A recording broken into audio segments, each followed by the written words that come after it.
Pleasure to meet you.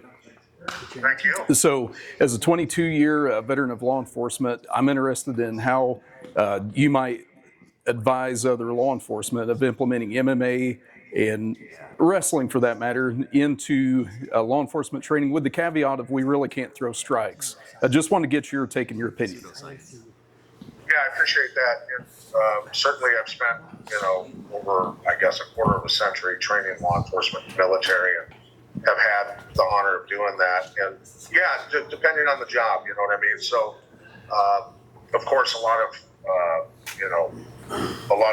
use of force continuums and things like that. You know, you've got some problems, obviously. If you're on camera striking, everybody's got a cell phone. You know, Right. There's all kinds of issues that have arisen over the years, and I've watched that all proceed.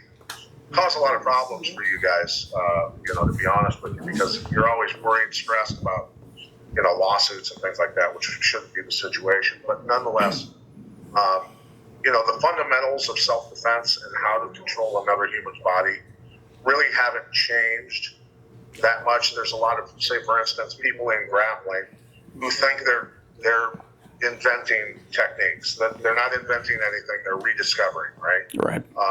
So anybody that names a technique after themselves are a little egotistical, to say the least. But applications of, for me, when I teach law enforcement, military at basic level, it's always the three H's: the head, the hands, and the hips. If I control the three H's, the head, the hands, and the hips, and I know where their hands are at all times, I'm generally going to come out in a pretty decent situation. But the fundamentals of movement, I mean, look, human beings most humans, besides you guys and a few others on the planet, don't even know how to control their own bodies, let alone another human's body.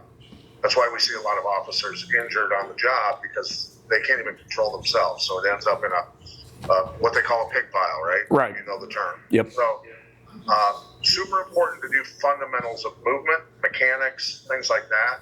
And then focusing on fundamental drills, which we teach, for even a 40-hour course during a week.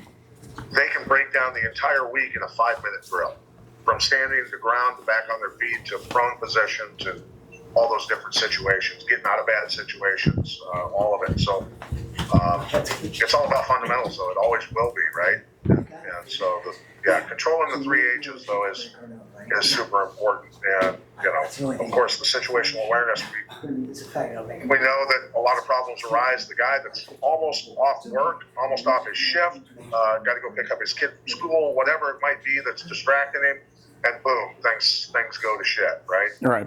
And that's the thing.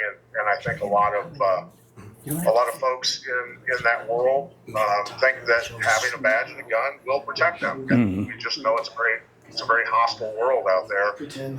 And I wish more officers were doing the things that you're doing. I can tell you that. Yes, sir. I don't know if that answers I hope that answers your question. Is there anything else? It sure does. It sure does. I appreciate your time, sir. Much respect to you.